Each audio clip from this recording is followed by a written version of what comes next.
രാവിലെ തന്നെ കണ്ണമ്മോനൊരു ബ്രഷുമായിട്ടിരിക്കുകയാണ്. ഈ ബ്രഷ് ഒന്ന് അടിച്ചൊടിച്ചാലോ എന്ന ചിന്തയിലാണ് ആൾ രാവിലെ.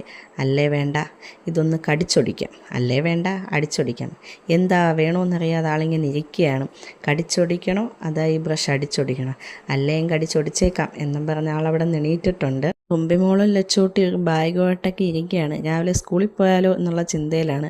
അപ്പോഴാണ് ബുക്കൊക്കെ എടുത്തപ്പോൾ കീറിയൊക്കെ ഇരിക്കുന്നു. അതൊക്കെ എടുത്ത് കളഞ്ഞു. പിന്നെ ബാഗൊക്കെ ഒന്ന് നോക്കുന്നുണ്ട്, ബുക്കിനകത്ത് എന്തെങ്കിലുമൊക്കെ ഉണ്ടോ എന്ന് ബുക്കൊക്കെ ആളൊന്ന് മറിച്ച് നോക്കുന്നുണ്ട്. പിന്നെ ബാഗിൻ്റെ ഉള്ളിൽ വല്ലതും ഉണ്ടോ എന്നൊക്കെ ബാഗൊക്കെ ചെക്ക് ചെയ്ത് ആളിങ്ങനെ നിൽക്കുകയാണ് സ്കൂളിൽ പോകാൻ.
അങ്ങനെ രാവിലെ അവരുടെ പഠിത്തമൊക്കെ കഴിഞ്ഞു. വീണ്ടും ബാഗുമൊക്കെ തൂക്കി രണ്ടാളും നിൽക്കുകയാണ്.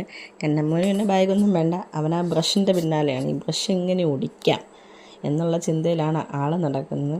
അപ്പോൾ രാവിലെ 3 പേരും ബുക്കൊക്കെ എടുത്ത് പൂച്ചയും മുന്തിരിയും കുതിരയൊക്കെ പഠിച്ചിട്ടൊക്കെ നിൽക്കുകയാണ്. ഇനിയിപ്പോൾ ഒന്ന് കുഴഞ്ഞു, പഠിത്തമൊക്കെ കഴിഞ്ഞ് ഒന്ന് ക്ഷീണിച്ചു. കുറച്ചേരം ഇവിടെ ഇരിക്കാമെന്ന് പറഞ്ഞ് നന്നുമോൾ അവിടെ ഇരിക്കുന്നുണ്ട്. അതിൻ്റെ ഇടയിൽ ആൾ ടി വി ഒക്കെ കാണുന്നുണ്ട്. എന്തായാലും ഇത്രയും നേരം പഠിച്ചല്ലേ, കുറച്ച് നേരം ഒന്ന് ഇരുന്ന് റെസ്റ്റൊക്കെ എടുത്ത് ടി വി കാണാം. അപ്പോഴും കണ്ണമ്മോൻ ചിന്തയിലാണ്, ഈ ബ്രഷ് ഞാൻ കടിച്ചൊടിക്കണോ അടിച്ചൊടിക്കണോ, എന്ത് ചെയ്യണമെന്നറിയാത്ത വിഷമത്തിലാണ് കണ്ണമ്മോൻ. എന്തായാലും കുറച്ച് നേരം കലാപരിപാടിയൊക്കെ നടത്തിയല്ലേ, ഇനിയൊന്ന് റെസ്റ്റ് എടുത്ത് ടി വിയൊക്കെ കണ്ട് കുറച്ച് നേരം ഇരിക്കാം. ടേബിളിൻ്റെ പുറത്ത് ചാഞ്ഞ് കിടന്ന് ടി വി കണ്ടാലോ, അല്ലേ വേണ്ട, അങ്ങനെ ചാരി നിന്ന് കാണാം. നന്നുമോളും അവിടെ നിലത്തിരുന്ന് കാണുകയാണ്. ഇത്രയും നേരം പഠിച്ചല്ലേ, കൊച്ചു കുഴഞ്ഞു. അതുകൊണ്ട് നല്ല രീതിയിൽ സൂക്ഷ്മമായി ടി വി ഇരുന്ന് വീക്ഷിക്കുകയാണ്. അപ്പോൾ അവരുടെ കലാപരിപാടി അവിടെ നടക്കട്ടെ. ചാനൽ എല്ലാവർക്കും ഇഷ്ടപ്പെടുകയാണെങ്കിൽ ഒന്ന് സബ്സ്ക്രൈബ് ചെയ്യാനും ഷെയർ ചെയ്യാനും ലൈക്ക് ചെയ്യാനും മറക്കല്ലേ. ബായ്.